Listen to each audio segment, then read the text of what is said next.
I gripped the banister, my legs unsteady, while their laughter rolled down the hallway. "Film, Grandma," my grandson said, snickering. She might fall again. His phone was already recording. They expected weakness, fragility, a moment worth mocking. But what none of them knew was that I'd already hit record. And the video the world saw wasn't the one he posted. It was the one that ended his game for good. Wait, before we go any further, I gotta ask, where are you watching from? Drop it in the comments, and don't forget to subscribe. The late afternoon sun draped Helen Moore's porch in long, forgiving shadows. The cicadas were just beginning their evening chorus, a soft whine beneath the hush of her quiet cul-de-sac in suburban Cincinnati. A mug of chamomile tea trembled slightly in her hand as she stood, one hand gripping the porch rail. She hated the hand. She hated needing it. Helen took a breath and stepped down, her left foot landing fine, the right catching slightly on the edge of the step. Her weight shifted, her ankle twisted. She stumbled, not hard, but enough for her balance to tip forward. A laugh sliced through the air like a slap. "Whoa! Film, Grandma! She might fall again." Ryan's voice. Her grandson, his phone already up, camera rolling. Helen caught herself on the railing just in time. The tea sloshed over her knuckles, hot and sticky. She straightened, breath caught in her throat. Her heart raced, not from the stumble, but from the way Ryan was already chuckling, fingers flying across the screen. "Gotta get those likes," he muttered with a grin, barely looking at her. Inside, the front door swung closed with a careless thunk behind him. Helen stood frozen. She didn't say a word.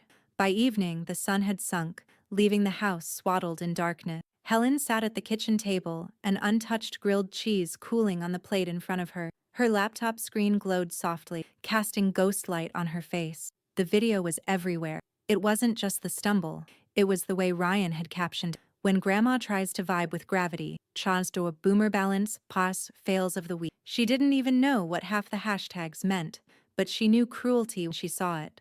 Over 14,000 views, hundreds of laughing emojis. Someone had set it to music, a stupid cartoon sound effect when she stumbled, a slow-motion fall she hadn't even taken. High school usernames she didn't recognize posted remix videos. One added fake voiceover.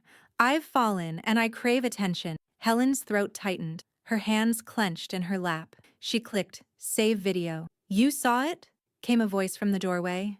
Evelyn Sanders, her neighbor and best friend of nearly 50 years, stepped in without knocking, holding a casserole she clearly didn't expect Helen. Helen nodded slowly. Evelyn's eyes narrowed like storm clouds. "Little bastard." Helen didn't scold her for the language. Not tonight. "You gonna say something?" Evelyn asked gently, setting the dish down. "What would I say?" "That it hurt. That you raised better than this." Helen looked down. "He's not mine to raise." Evelyn pulled out the chair across from her and sat. "Doesn't mean you let him walk all over you like a reality show prop. You don't hide from this." Helen gave a humorless chuckle. "Oh, I'm not hiding." Her voice was quiet, controlled. She reached again for the laptop, her fingers steady now. With a few keystrokes, she backed up the video to an external folder she'd just created. Folder name, receipts. "What's that?" Evelyn asked. Helen didn't answer right away. She stood, walked slowly over to the hallway closet and pulled down a box labeled tech stuff, where old tripods, adapters, and her forgotten webcam gathered dust. She placed it on the table beside her laptop, opened it. Evelyn stared. "Helen?" Helen finally looked at her. Her eyes were not angry, not wounded. They were focused. "If he wants views," she said, her voice barely above a whisper, "I'll give him views." And as she flipped open the webcam, testing the angle, the faint reflection of her own face filled the screen. Lined, tired, dignified, just as her phone buzzed beside her. Another notification, another share, another laugh. Helen didn't flinch. She hit record. The next morning, the house was silent, but not still. Helen sat at her dining table, a pale blue cardigan, the kind with pearl buttons and cuffs that still smelled faintly of lavender sachets. Sunlight filtered through lace curtains. Her face was freshly washed, her hair brushed, and on the table in front of her, an old anthology of American poetry, its spine fraying. The laptop camera blinked red, recording. Her voice, when it came, was steady, unhurried. "To fall is not to fail," she read. "The ground is only a pause before we rise again." She closed the book gently. "My name is Helen Moore. I'm 71 years old. Yesterday, my grandson filmed me stumbling. It was funny to him. To many of you. She didn't blink. But falling, in age, in life, in grace, is not a punchline. It's a process. One you'll come to understand, if you're lucky. She reached forward and clicked, stop. No hashtags, no filters, just her face, her voice, her truth. The video went up at 10:43 a.m. By noon, Helen had forgotten about it. She swept the porch, watered her mums, folded laundry with the television off. It wasn't until Evelyn burst through the door holding her iPad like it was on fire that Helen realized what was happening. Over 80,000 views in 4 hours, Helen. What? Evelyn turned the screen around. Her fingers scrolled, jittery with excitement. Comments flew past. This woman just dropped truth harder than her grandson ever could. Falling isn't failing. Chills. Respect. Protect Helen at all costs. Helen blinked slowly as if her eyes were still catching up to reality. Evelyn grinned. I told you, you're not broken. You're just getting warmed up. Helen gave a soft chuckle. It wasn't supposed to be viral. Well, tough. You're viral. Across town, in the echoing halls of Ridgeway High, Ryan stared at his phone with wide, furious eyes. The video was playing on 4 different screens in the lunchroom alone. A table of junior girls laughed, nudging one another, pointing at his face. Your grandma's trending harder than you ever have, one said, biting into an apple. Ryan slammed his tray down, phone clutched in his fist. He tapped out a new post, fingers shaking. Lol, y'all giving sympathy likes to a 71-year-old boomer who reads poetry. It's 1942. Cringe AF. He posted it, grinned at the... Across the Moore kitchen, Helen's phone vibrated, then twice. Then a third time in rapid succession. She opened the notification thread, read the caption, closed her eyes. She didn't reply. She saved the post to the receipts folder. Inside, the hum of the dishwasher was the only sound until Tara's voice drifted in from the hallway. Ryan says you're milking this. Helen turned, slowly. Tara leaned against the doorway, arms crossed, her manicured nails tapping her forearm. You know how teens are, she said with a shrug. It's just jokes. You're not really upset, are you? Helen studied her. Is that what you tell yourself? Tara blinked. You've always liked playing neutral, Helen added, her voice even. It's tidier. Mark stepped in behind his wife, car keys in hand, work tie slightly askew. What's going on now? He asked. Nothing, Tara said quickly. Just Helen feeling a little... I'm fine, Helen said, cutting her off. Mark nodded, distracted. Okay, I'm late. Ryan, let's go. Footsteps thudded upstairs. Tara's eyes lingered on Helen, searching for pity? Guilt? Helen wasn't sure. But when the door finally slammed shut behind them, she sat back down at her laptop, opened a new document, typed a title, timeline of digital date, post, caption, screenshot, backup link. The screen filled with line after line. She filed each one into a subfolder. Evelyn walked in just as Helen clicked save. Another day? Another post? No, Helen said softly. Another mistake. She didn't say whose, but her eyes were already scanning the screen, waiting. Dinner was meatloaf and overcooked peas. Helen moved slowly at the table, her hands steady as she sliced through the loaf on her plate. Across from her, Ryan slouched with his phone propped against his glass, thumbs tapping with robotic speed. Tara barely noticed. She was already 3 swipes into her Instagram, nails tapping along to some silent reel. The conversation, as usual, was non-existent. Mark had called to say he'd be late again. Paperwork? Traffic? Who knew? So the table felt even more hollow than usual. Helen chewed, swallowed, then reached for her water.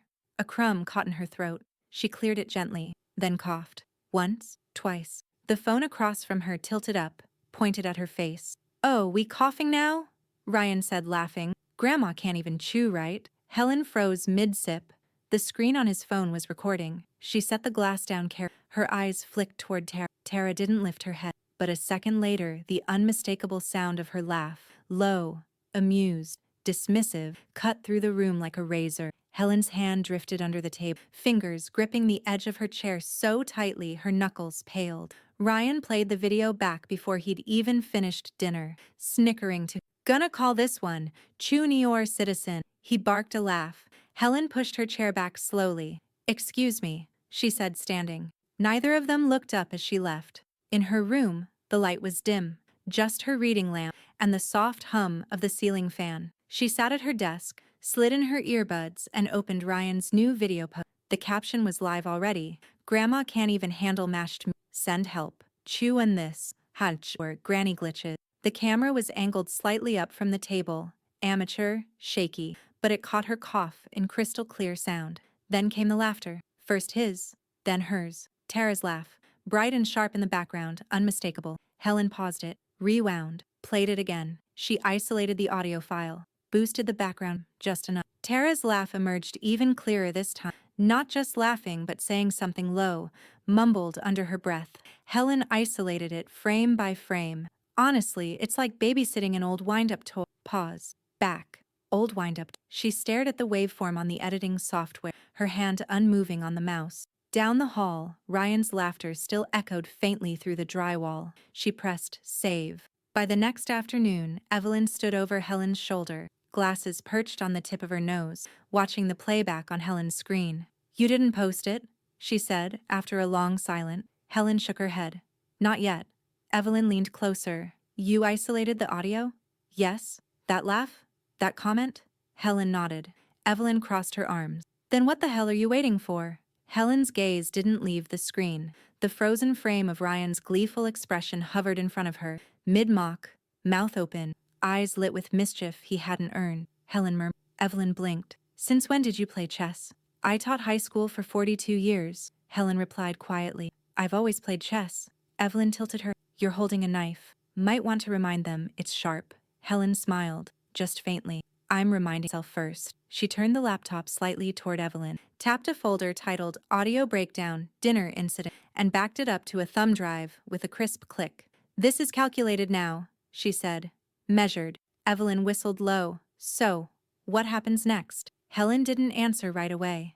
In the background, the ping of a new upload lit up her phone screen. Another post. Ryan again. A grainy photo of her standing at the sink, blurry and unflattering. Caption. Grandma plotting her revenge with canned peaches. Another string of laugh emojis followed. Helen didn't touch the phone. She turned to her editing timeline and dragged a file marked Overlay, Caption, Audio. Let them keep filming, she said softly. Every angle they choose just adds to mine.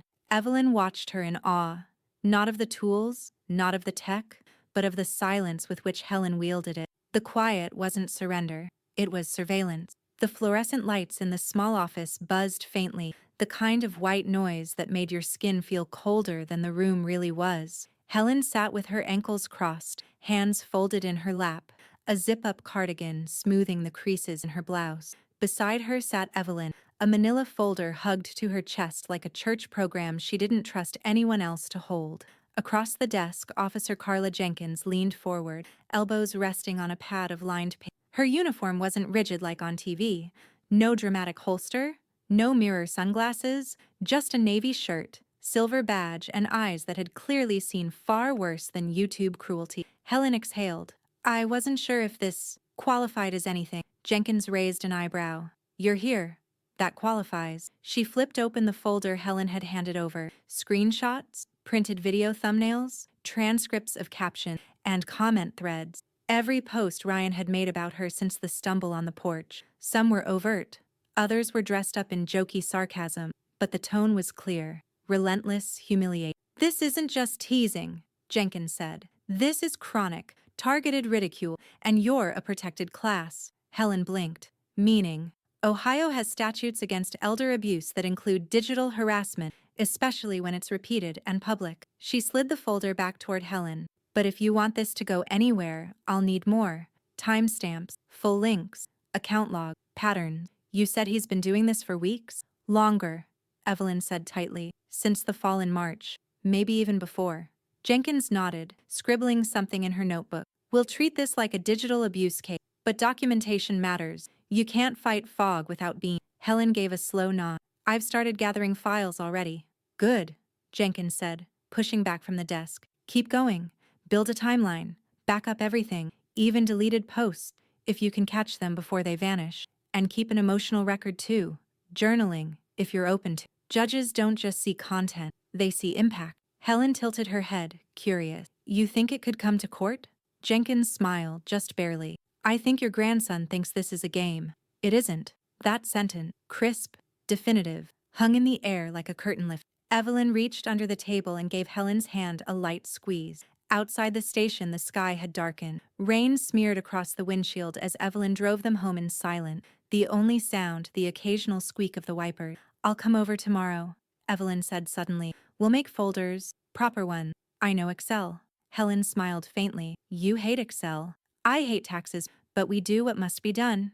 By midday, Evelyn was back, this time with a tote bag full of binders, highlighters, and a thermos of black coffee. They set up shop at Helen's kitchen table, screens side by side, pages stacked by date and caption. "Every video he's ever tagged you in," Evelyn said, flipping through printout. Helen added, "And everyone he deleted. I've still got cached links." Together, they combed through comment threads, laughed once, grimly, at one of the usernames. "A peachy Graham's gonna snap. He thinks he's clever," Evelyn muttered. Helen didn't answer. She was labeling folders: video evidence, audio enhancements, school-based posts, family complicity deleted but archived. She wasn't just saving files now, she was building a...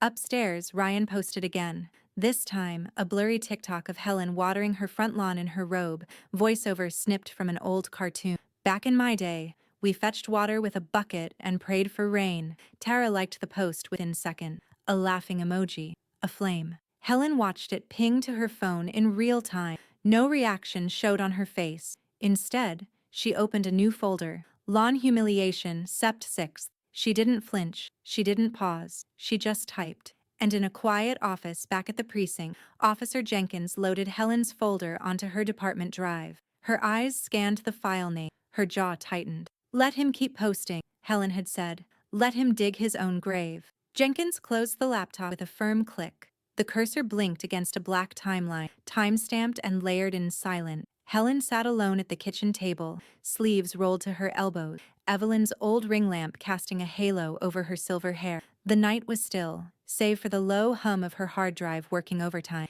Each clip she dragged into the editor was a little wound reopened. The porch stumble, the dinner cough, the canned peaches joke, the water hose in her robe, the laughs, the captions, the voiceover, the hearts and flames and mockery. She didn't flinch. Not anymore. Instead, she layered her voice across the timeline, calm, crisp, each word landing with the clarity of chalk on a blackboard. This is what mockery looks like when your family films you, when your dignity becomes a teenager's content strategy, when cruelty is framed as comedy and shared with the world. She didn't cry. She didn't tremble. She simply spoke. The audio was steady, laid gently over footage that was anything but. At the end of the montage, she left in one full frame of Ryan's laughing face. No captions, no music, just the raw sound of his chuckle and Tara's amused voice in the background. It's like babysitting an old wind-up. Click. She hit upload. No hashtags, no tags. Just the title, "When the Joke Is You."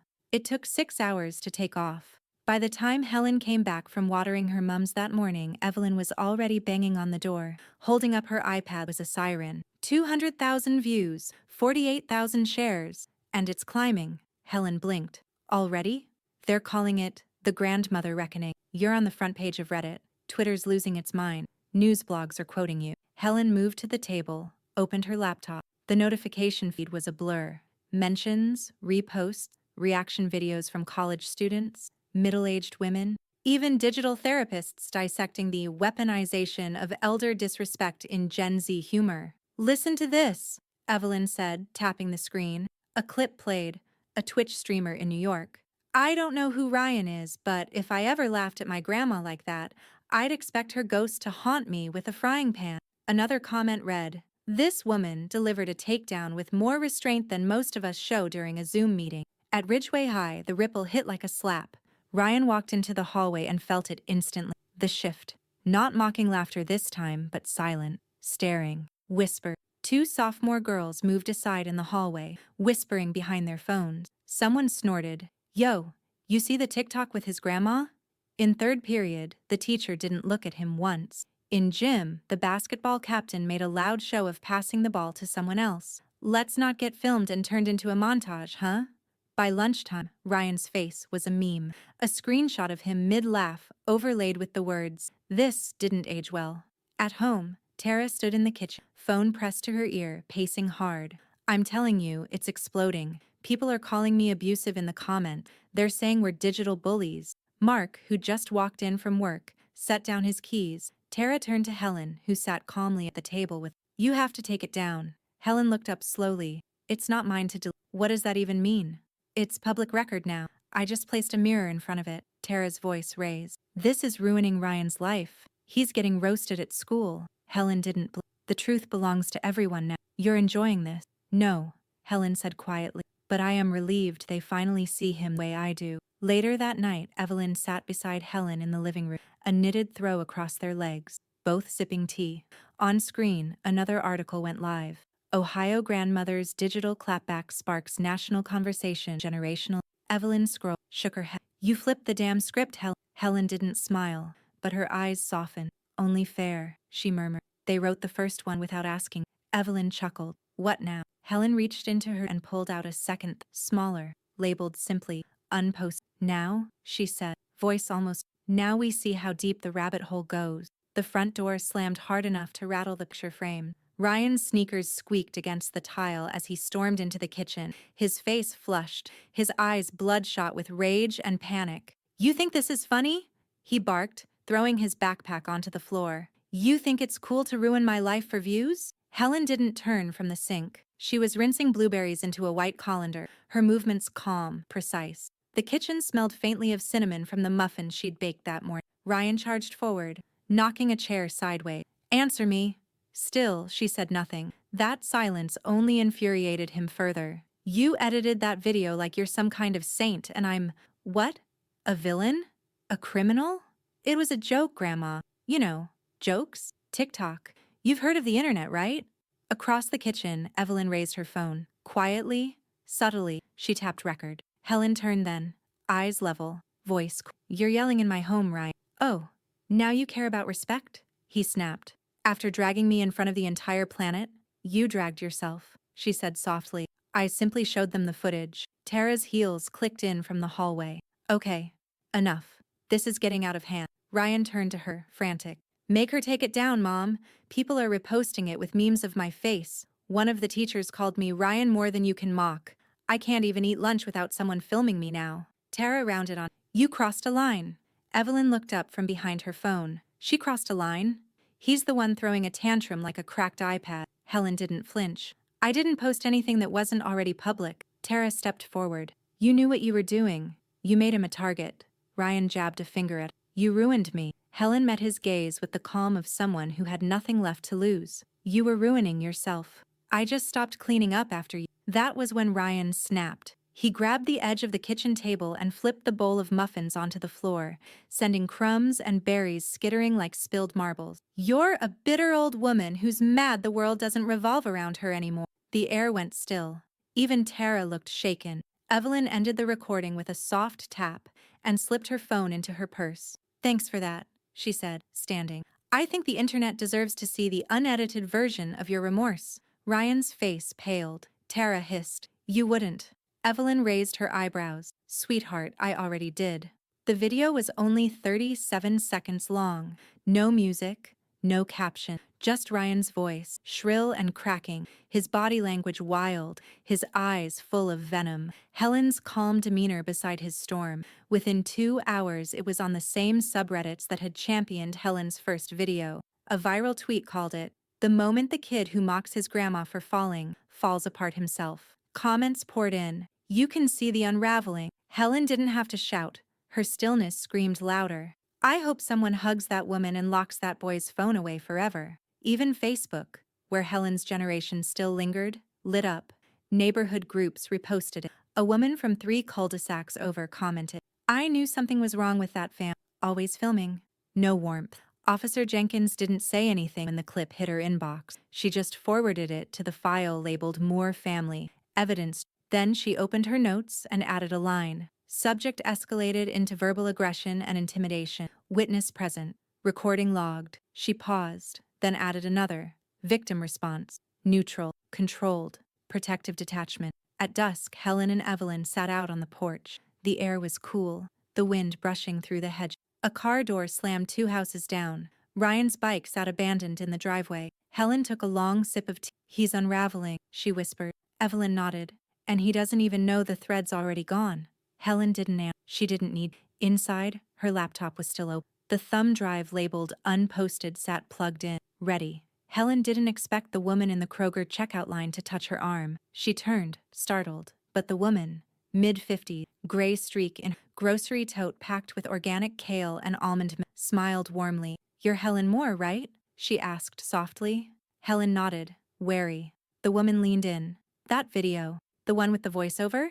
You said everything I wish I could have said to my son before he moved out." Helen blinked. The woman gave her arm a gentle squeeze. "Thank you," she said, and was gone before Helen. At the pharmacy, a teenage cashier rang up her ibuprofen, paused, then looked up with wide, uncertain eyes. "I'm sorry about how he treated you." Helen offered a small smile. "Thank you." Back in the parking lot, Evelyn was waiting by the car, holding 2 iced coffees and scrolling her phone like a field reporter watching election. Another 20,000 views overnight. A podcast from Columbus just emailed to ask for an interview. Helen raised an eyebrow. "A podcast?" Evelyn smirked. "Apparently, you're now an unexpected voice for online accountability and elder dignity." Their words, not mine. They climbed into the car, the air still warm with late summer humidity. "But it's not just about the video anymore, Evelyn. People are sharing their own stories now. Grandparents, parents, even teachers, saying they've been filmed,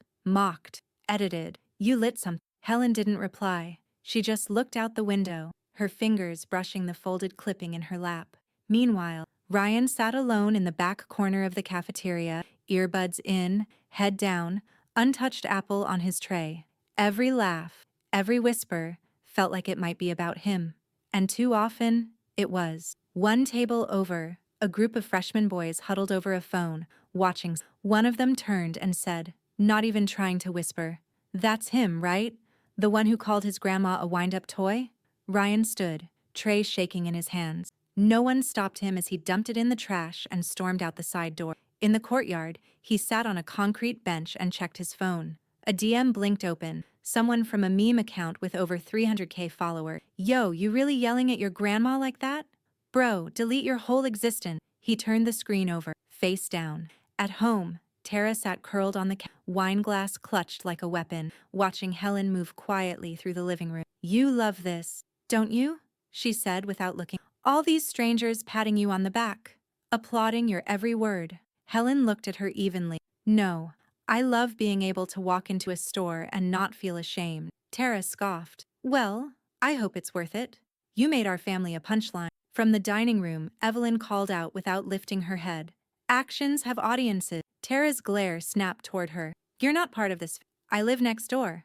I watched that boy grow up. I was part of it," Evelyn said coolly, "until it stopped being decent." Tara didn't respond. She stood, brushing past Helen without eye contact, and disappeared upstairs. The next morning, Helen opened the local paper and found a thin column above the fold. From TikTok to talked about, local grandmother's viral video sparks cyberbullying discussion. She clipped it neatly with scissors, glued it to a blank page in her binder. On the tab, she wrote, "Public response, phase 1. Below it, she began drafting something in pen. Not another post, not another recording. It was a letter. But it didn't begin with "Dear Ryan." It began with, "To every grandparent who's been mocked behind a phone screen." She didn't know yet what it would become. A statement, a speech, a reckoning. But the words came with ease, like water down a hill. By the end of the page, her hand had stopped trembling. That night, she opened her inbox. Among the interview requests and messages of support, one subject line stood out. "From the Office of Judge Marlene Blake, Juvenile Case Inquiry." Helen stared at it, her breath catching for the first time in days. She clicked it open. The manila envelope arrived by courier at 9:12 a.m. Helen was folding hand towels in the living room when the doorbell rang. Evelyn answered, she always did now, and brought it in without a word. It was thick, too thick. Helen set the towel aside, wiped her hands slowly, and opened it. At the top of the first page, in bold black font, "Petition for Temporary Guardianship, Hamilton County Probate Court." Beneath it, her own name, filed by Tara Moore. Helen read it once in silence, then again, slower. Evelyn paced behind her like a caged hawk. "She's claiming you're mentally unstable," Evelyn said.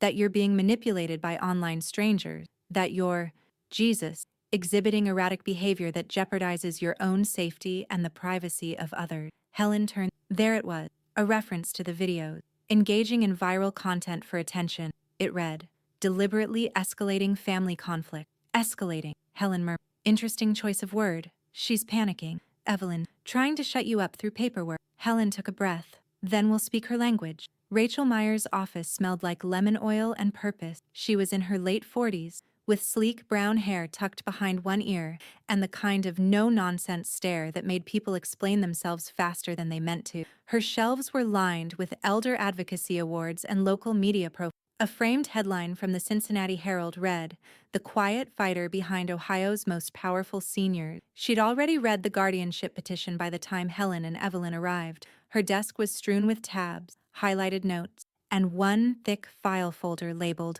"More v. Moore. Proposed." Rachel shut the file and looked Helen dead in the eye. "She thinks you're going to fold?" Helen tilted her head. She hasn't been paying attention. Rachel smiled, slow and dry. "No. She hasn't." She tapped her pen against the desk. "You have documentation, a digital timeline, video evidence, and a statement of support from your physician saying you're mentally sound, physically capable, and in no need of guardianship." Rachel reached for the paper, sliding it across the desk. "Dr. Kessler's full assessment," she said. "He even underlined sharp as a tack in his handwriting." Helen's lips twitched. "He was my student once." Rachel raised an eyebrow. "Then this is poetic justice." Evelyn, from the corner chair, smirked. "More like overdue karma." Rachel stood, smoothing her blazer. "This isn't just a legal move. It's a PR ploy. She's trying to make it look like you've spiraled, that your online presence proves instability. But I think we can prove something." "What's that?" Helen asked. Rachel leaned forward. "That they underestimated both your mind and your spine." Judge Marlene Blake had a reputation for sharp rulings and sharper silence. She was known in the Hamilton County Courthouse as a no-nonsense adjudicator who didn't like theatrics and hated wasted time. Helen stood outside her chambers 3 days later, her hearing date now officially set. She wore navy, not black, not gray. Steady, solid. Her hands were calm at her. Evelyn sat beside her in the waiting area, flipping through the statement they'd typed up line by line. Across the room, Tara sat stiffly in a blazer that still had the tag crease in the sleeve. She kept glancing toward Helen, then quickly away, as if Helen might start live streaming the courthouse decor. Ryan wasn't there. Mark neither. Helen didn't seem to mind. Rachel emerged from the clerk's office, clipboard in hand. "We're on the docket for next week. You'll testify. So will your doctor. I'll handle the rest." She paused, looking between Helen and I wouldn't worry, she added. "The law still recognizes dignity, even if your family doesn't." Helen stood. "Let's get ready then." That night, Helen sat at her dining table, her laptop, the documents lined up beside her like soldiers. She was not preparing a new video. She was preparing for war. She clipped a fresh article from the Cincinnati Tribune. "Grandmother at center of viral video now facing guardianship dispute." She glued it to a binder page, added a sticky note, "Public perception, phase 2. Then she opened a blank document. At the top, she typed, "Statement for the court. Helen Moore, September 18th. Her fingers didn't tremble. She began to type. Courtroom 3B smelled faintly of floor polish and old carpet, the kind of scent that wrapped itself around formality like a silent warning. Helen sat at the petitioner's table in her navy suit, her hair pinned neatly, binder open in front of her like scripture. Rachel Meyer sat beside her, posture precise, flipping through color-coded tabs. Evelyn sat directly behind them in the gallery, hands folded tightly in her lap, eyes sharp beneath her reading glass. Across the aisle, Tara adjusted the lapel of her blazer as if it might change the fact. She looked polished but brittle, the kind of shine that doesn't bend, only cracks. Judge Marlene Blake entered with a brisk rustle of robes and no fanfare. She was in her late 60s, hair silver and short, face unreadable. She didn't glance at either side as she took her seat. "This hearing concerns a petition for temporary guardianship over Millen Moore, filed by her daughter-in-law, Ms. Tara Moore," she announced, voice like smooth gravel. "Let's begin." Tara rose. "Your Honor,"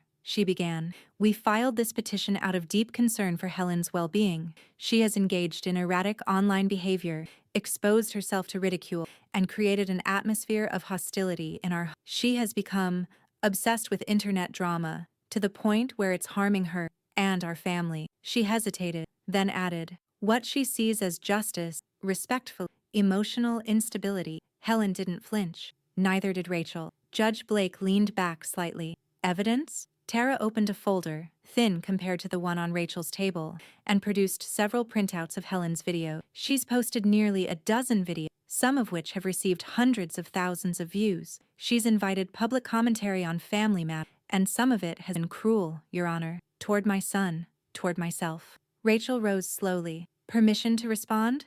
The judge nodded. Rachel moved to the evidence screen and slid in a flash drive. The monitor lit up with a paused frame of Ryan's first viral video, the porch stumble, then cut to clips of the dinner cough, the canned peaches, and the screaming match in the kitchen. Each video was date-stamped, watermarked. This footage, Rachel said evenly, was posted by Ryan Moore, the minor son of the not Helen. She clicked through to the next slide, a split screen showing a transcript of comments, alongside a still image of Tara, laughing, visible in the background of one video. She wasn't just present, Rachel continued. She participated. Tara shifted in her seat. Rachel turned to the judge. Your Honor, what Helen did was document harm. What Tara did was enable it. And now, faced with public accountability, she seeks to reframe that documentation as instability. Silence settled like dust. Judge Blake flipped through the evidence packet Rachel had submitted earlier, her brow furrowed, lips pressing into a flat line.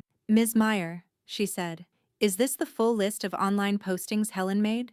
It is, Rachel replied, and all were made after Ryan's videos had circulated for weeks without intervention. The judge turned to Helen. Ms. Moore, do you wish to make a statement? Helen stood, slowly, calmly. She didn't look at Tara. She didn't look at the screen. She looked directly at the judge. I'm not fragile, she said. I'm proof. A beat. Proof that silence doesn't protect you. That age doesn't grant you dignity. Behavior does. I didn't fight for attention. I fought for truth. And I kept record. Because I was tired of being rewritten. Judge Blake blinked slowly, then leaned back in her chair. Helen sat. Behind her, Evelyn's lips parted into a quiet, proud smile. Judge Blake closed the folder with a decisive snap. I'm taking the matter under advisement, she said. This court is adjourned until next session. Both parties will be notified in writing. The gavel didn't slam. It tapped. A sharp, final click that echoed louder than any shout. Outside, on the courthouse steps, the sun cast long shadows across the sidewalk. Rachel turned to Helen. Whatever the judge decides, she heard you. Helen looked ahead. Good. Because I'm not done speaking. The courtroom was quieter the second time. No scrape of anxious heels. No pages turned. Just a silence so thick it felt padded, like the moment before thunder. Helen sat with her hands folded in her lap, eyes steady. Evelyn behind her, spine straight. Rachel Meyer at her side, flicking through her notes one last time. Tara sat across the aisle, stiffer than before, her hair pulled tighter, her lipstick darker, as if color could replace control. Judge Blake entered with her robe flowing like a drawn curtain. This court is now reconvened in the matter of Moore versus Moore, she said. Let's proceed. She turned to Rachel. You indicated you had a final exhibit? Rachel stood, nodded once, and approached the evidence. Yes, Your Honor. With the court's permission, I'd like to play a compiled digital exhibit. It reflects the public record of events presented during the initial petition, but also illustrates the emotional context. In Helen Moore's own words, Judge Blake gestured for her to continue. Rachel tapped the spacebar. The courtroom dimmed slightly as the screen flickered to life. First, the porch stumble. Helen, frozen mid-catch. Ryan's voice laughing. The caption, Boomer Ballant. Then, the dinner table. Her coughing. Tara's background laugh. The voiceover from Ryan. Chew New York citizen. Then, the hose. The robe.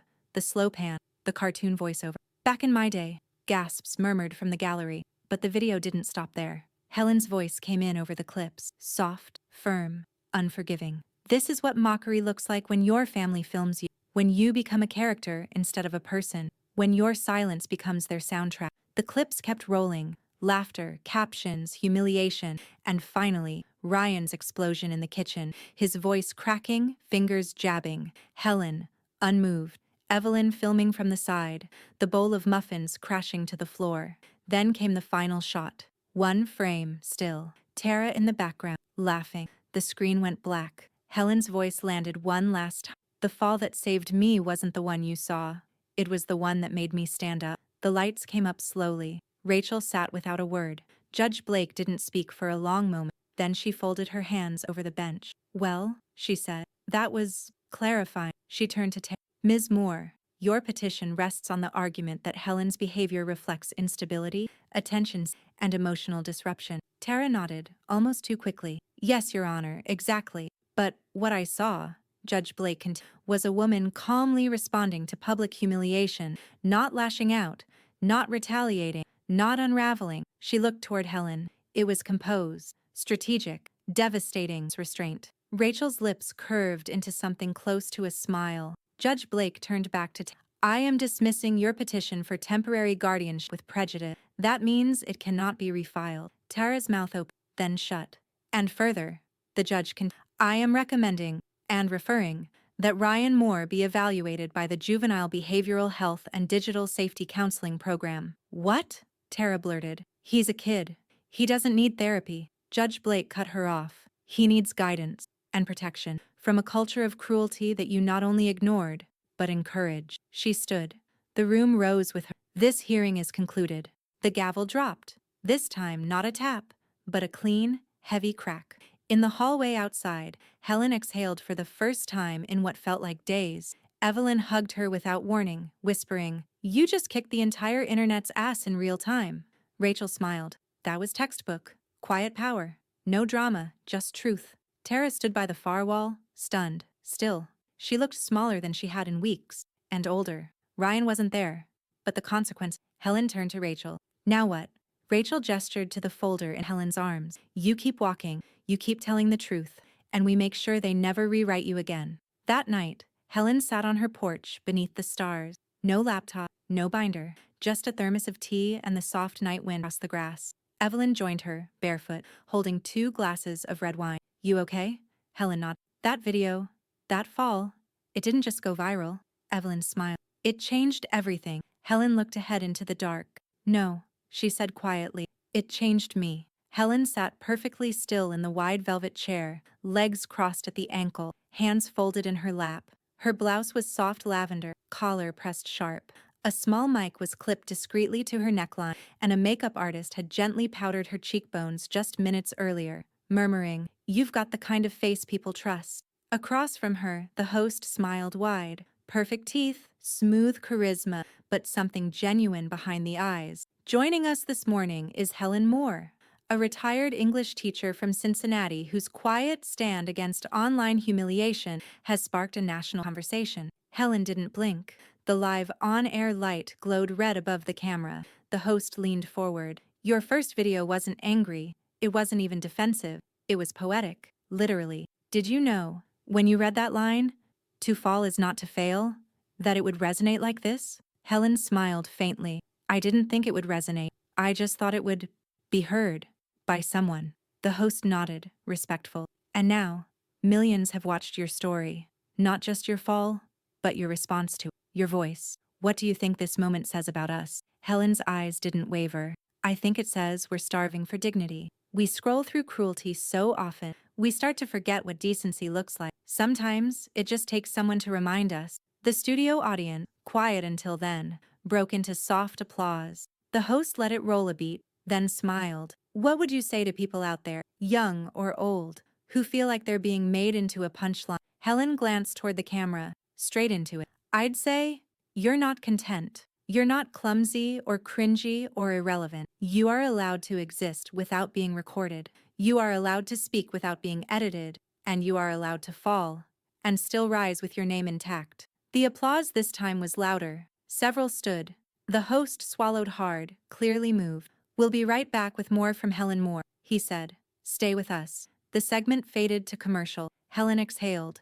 Thousands of miles away, in a crowded homeroom, Ryan watched the segment through the crack of his locker door. He didn't want to watch it, but he had to. He saw his grandmother in crisp lavender, poised and calm, her voice carrying more weight than any scream he'd ever posted. The other students watched too, not laughing, not mocking. One girl whispered, She's kind of a badass. Another murmured, Why's she classier than every influencer I follow? Ryan stared down at his phone. A notification popped up. Helen Moore trending #3 on YouTube again. He shut the screen off and shoved it into his pocket.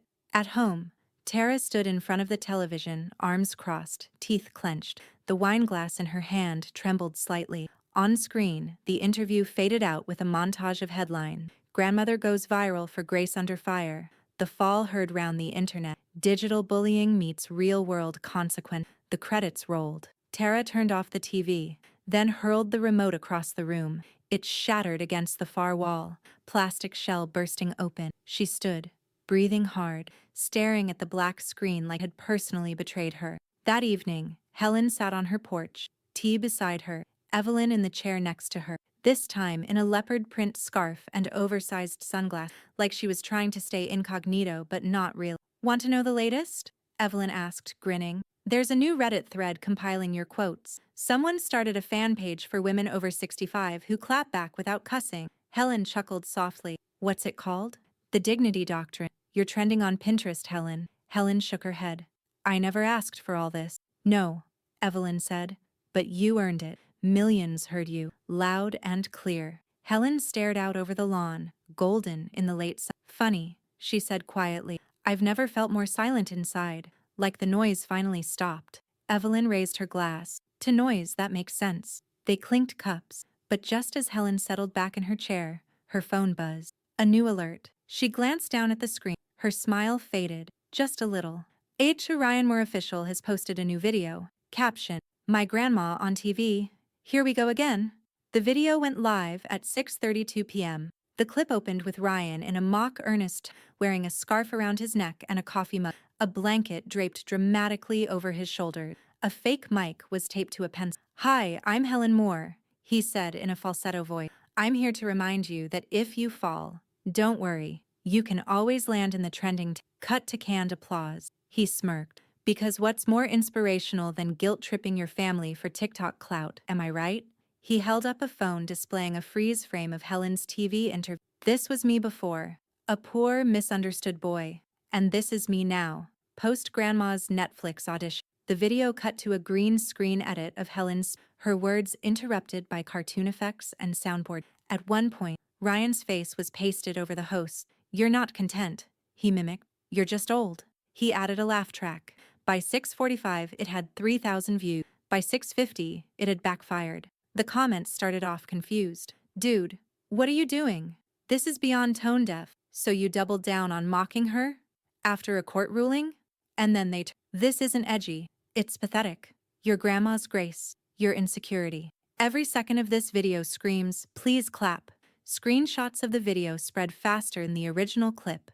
Memes sprouted like weeds. A photo of Helen with the caption, woke up, made tea, got mocked, made a movement. A photo of Ryan, woke up, made a mess, got ratio. At school the next day, Ryan walked through the hall with his hoodie up, head low. Two seniors passed him. Yo, did you see the remix? Ryan more than cringe, brutal. Someone had auto-tuned his falsetto voice into a parody song. It was trending on TikTok. In homeroom, a student held their phone up with the volume on blast, playing the remix. When Ryan looked over, the kid smiled. Hey, Grandma's got better vocals. At home, Tara sat at the kitchen island, scrolling the comment section with a clenched jaw and red-rimmed eyes. Her face looked drained, makeup smeared at the silence in the house was loud.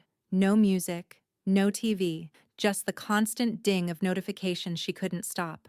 Make it stop, she finally whispered. For the love of God, Ryan, just stop. Ryan stood at the sink, staring at his phone like it might melt.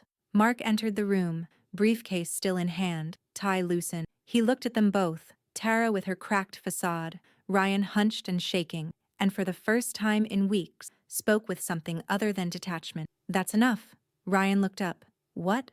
Mark walked over, took the phone from his son's hand, and set it down on the counter with slow, deliberate motion. You've embarrassed this family long enough, he said. You want attention? You got it. Now live with it. Tara blinked, stunned silent. Ryan's face crumpled, not in rage, not in defiance, but in shame. He walked out of the room without a word. Up the road, Helen sat in front of her laptop. Evelyn beside her with a glass of iced tea and a skeptical eyebrow raised. Did you see it? Evelyn asked. The mock interview nonsense? Helen didn't look up. Of course. Evelyn leaned forward. You gonna respond? Helen clicked her mouse twice, dragging the video into her desktop folder labeled Closure, Final Cut. No, she said simply. I'm just going to keep it. You sure? Evelyn asked. Could go viral. Helen closed the laptop softly. I don't need viral anymore, she said. I have receipts. And peace. That night, as the internet roared with memes, reactions, and open letters defending Helen, Ryan sat alone in his room, staring at the blinking cursor on his phone screen. He clicked into his profile, paused, then tapped the settings icon. Are you sure you want to delete your account? He hesitated, then clicked yes. The screen faded to white, and for the first time in months, Ryan's phone was quiet. The multi-purpose room at Ridgeway High had never held this many adults. Fold-out chairs creaked beneath the weight of tense parents and simmering faculty. A row of microphones lined the front table where the school board sat, eyes grim, hands folded. At the center sat Principal Delaney, glasses off, knuckles white. Ryan sat 2 rows from the front, slumped in his hoodie, eyes locked on the floor. Tara sat beside him, heels tight together, face powdered too heavily, jaw clenched like it might snap in two. Behind them, the whispers buzzed. That's the kid from the grandma video. My daughter showed me that remix. Disgusting. And the mom, she laughed. I saw it with my own eyes. Evelyn and Helen sat near the back, silent, observing. A projector screen flickered on. Principal Delaney stood. We're here tonight in regard to the conduct of Ryan Moore and the broader conversation of digital harassment, student responsibility, and public decency. He cleared his throat. We will now play a selection of the relevant material. The first video began. Ryan's original post of Helen stumbling on the porch. Muted laughter in the clip. Laughter in the room? None. Then came the dinner cough. Then the voiceover, the canned peaches, the mocking falsetto from the interview parody. And finally, Ryan's meltdown in his voice high and venomous, the bowl crashing. When the lights came back up, the room had changed. No one was whispering. The head of the school board, Ms. Klein, leaned into the mic. We're not here to pile on a student already experiencing the public backlash, she began carefully. But what we've witnessed here crosses into serious violation, harassment, digital misconduct, and creating a hostile school environment. She turned toward Ryan. You're a student here, but you're also a citizen of this community. Actions don't dissolve when the camera cuts. Murmurs of agreement rippled through the room. Ryan didn't speak. Ms. Klein continued. Effective immediately, you are removed from all school athletic teams. You will be placed in Ridgeway's behavioral probation program for the remainder of the academic year. You will also partake in the new digital ethics initiative, mandatory, not optional. Tara's head whipped around. Wait, removed from sports? Ms. Klein stared her down. We're not finished. A woman from the PTA stood up in the back. What about the role of the parents here? That woman, she pointed to Tara, was in the background of those videos, laughing, mocking. More murmured. A man stood. My son follows Ryan online. He saw every clip. I don't care if it was just family stuff. That was abuse. Dressed up with hashtag. Tara looked around, eyes darting, her mouth open, but no defense came. Mark entered quietly through the side. His tie was wrinkled. He took a seat behind Helen, folding his hands in his lap. Helen didn't. She didn't need. She felt the moment shift. Outside the building, the press lights flickered as people filed out. Helen stood under the overhang, letting the drizzle bead on her. Mark approached her slowly. He wasn't carrying a defense or a speech, just a small paper cup of lid still on. He handed it. I should have seen it, he said. What he was becoming. What she let him become. Helen held the cup, silent. I thought I was staying neutral, letting them figure it out. You weren't neutral, she said quietly. You were absent. He didn't argue. I'm sorry, Mom. She turned to face him. I wasn't broken, she said. He was. Mark's throat tightened. Is it too late to fix it? Helen looked away, toward the line of cars, the edge of the wet sidewalk. I don't know, she whispered. That's not my lesson to teach anymore. Behind them, Ryan stood alone near the flagpole, hoodie soaked, phone gone, future hazy. Inside Helen's bag, the tea grew cold, but her hands stayed steady. The folding chairs weren't arranged like a classroom. They were in a wide semicircle, facing a small raised platform in the Ridgeway Community Center. Teenagers filled the seats, some slouched, some crossed-armed, some with earbuds still dangling from their collars. Most didn't know why they were. Some had been told it was a media awareness talk. Others thought it might be detention in disguise. Helen stood at the front, not behind a podium, but beside it. She wore slate gray, soft but pressed, a single silver brooch pinned to her shoulder, a gift from a former student decades. Evelyn sat off to the side, clutching her purse like a nervous stage mom, but her smile was unmistakable, pride wrapped in tension. Her foot tapped. Principal Delaney stood at the back of the room, arms folded, watching. And in the farthest chair, last row, end seat, sat Ryan. No hoodie this time, no earbuds, just a plain black t-shirt. His eyes were pinned to the floor, but he was here. Helen took a breath, then began. "When I was your age," she said gently, "we passed notes, whispered secret, wrote things we regretted on paper, and then hoped no one. Some chuckles rippled, faint. Now, when you write something cruel," she continued, "it doesn't stay in a notebook, it travels. It finds strangers. It becomes part of who someone is, not just to others, but to themselves." The room quieted. "I'm not here to scold you," she said. "I'm here because I lived the fallout of being filmed without kindness, of being turned into a joke." She paused, scanning the faces. "Most people think bruises are the worst kind of hurt," Helen said. "But bruises fade." She stepped forward slightly. "Words don't." A few students leaned in now. "Words linger in mirrors. They echo when you close your locker. They crawl into silence and make it louder." In the back, Ryan lifted his. Helen looked at no one in particular, yet it felt like she was looking at everyone. "And when those words come from someone you raise," she said, her voice softer now, "they burn in places no ice can." The room held its breath. "But," she added, "you have a choice every day. With every phone, every post, every comment. You can either record cruelty or interrupt it." A girl in the second row blinked quickly, then tucked her hair behind. Helen's hands stayed calm at her sides. No notes, no script. Dignity isn't something you're born, it's something you give to others. And when you give it, it grows in you. Someone near the back nodded slowly. Helen exhaled. "So, the next time someone stumbles, in the hallway or in life, don't film it, don't caption it, help them stand up." She let the silence settle, then added, quiet but clear, "Because no one deserves to be edited down to their lowest moment." A beat. Then, from somewhere near the center, applause. It began politely, but built, real, unforced. One by one, students clapped, some slow, some tentative, others firm, with heads bowed slightly. Evelyn wiped at her eyes with a tissue already halfway out of her sleeve. In the back row, Ryan didn't clap, but he didn't look away either. When the applause died down, Helen stepped away from the podium and back toward Evelyn. Principal Delaney met her with a nod. "You said more in 10 minutes than most of our policies say in 20 pages. Helen offered a soft smile. "That's the funny thing about words," she said. "They last longer when they're true." As students began filing out, Ryan remained seated. Evelyn started to say something, but Helen put a hand gently on her arm. "Let him choose," she whispered. And from the back of the room, Ryan finally stood. He didn't speak, but his eyes, for the first time in a long time, were looking straight ahead. The ballroom shimmered with low gold light, its ceiling strung with soft Edison bulbs, casting a warm glow across the sea of chairs. At the front of the stage stood a curved podium beneath a large white screen. Behind it, the words, "National Digital Dignity Summit, Washington." Helen stood just off stage, microphone already clipped, her palms dry, her breath steady. She wasn't nervous, she was ready. Rows of faces stretched before her. Journalists, educators, lawmakers, tech leaders, but also grandparents, parents, teachers, students. Some had come with their children, some had come alone.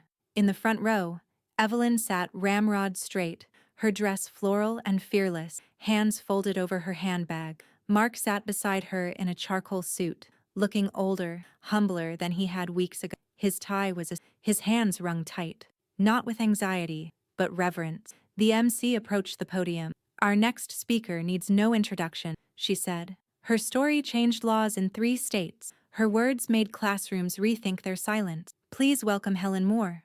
Applause swelled as Helen stepped into the light. Not a thunderous applause, a respectful, intentional. Every clap meant something. Helen looked out at them all, then simply smiled. "I used to be invisible," she began. The crowd quieted instantly. "I wasn't erased, just muted, like my voice had aged out of relevance." She paused. "And then I fell. On my own front porch. The camera caught me. The internet laughed. My grandson shared it, and in 30 seconds, my dignity became a punchline." She took a breath, calm. "But it's not the fall that changed everything. It's what came after." She gestured to the screen. A short video played, the same one from court. Her stumble, the laugh track, the cruel edit. Then her voice, steady and raw. The kitchen confrontation, the viral reversal, the speech, her quiet lesson. When it ended, no one moved. And then, they rose. The entire room stood. A wave of people silent for a second, and then the applause came. Full, fierce, and long. Some wiped their eyes. Others nodded deeply. Evelyn clapped the hardest, tears sliding down into her grin. Helen stood still, letting the moment pass through her like wind through. After the event, in the green room, Evelyn took her hand and, "You know what this was?" she whispered. Helen raised an eyebrow. "A damn exorcism," Evelyn said, laughing. "Of a whole internet's worth of shame." Mark approached quietly. He didn't say much, just held out a small velvet box. Inside, a silver pin. A magnolia bloom. "I saw it in the gift shop," he said. "Thought it looked like you." Helen touched it gently, then looked up. "You turned pain into power," he added. She gave a soft, tired smile. "I didn't turn it," she said. "I just kept walking." Outside, dusk had turned the capital sky to rose and cobalt. The sidewalk shimmered from a light drizzle earlier that evening. Helen stepped onto the pavement slowly, her heels clicking, not rushed, not just steady. Across the street, a small group of college students filmed themselves near the summit. One of them pointed, not rudely, and said, "That's her." They didn't approach, they just watched. Not with mockery, with respect. Helen kept walking, the camera pulled back, the echo of applause still fading, the noise of the city humming back into focus. As she crossed under a street lamp, her shadow stretched long behind her, elegant, quiet, unwavering. And then, her voice, soft, measured, came over one final frame. "The video that went viral was the one he posted. It was mine."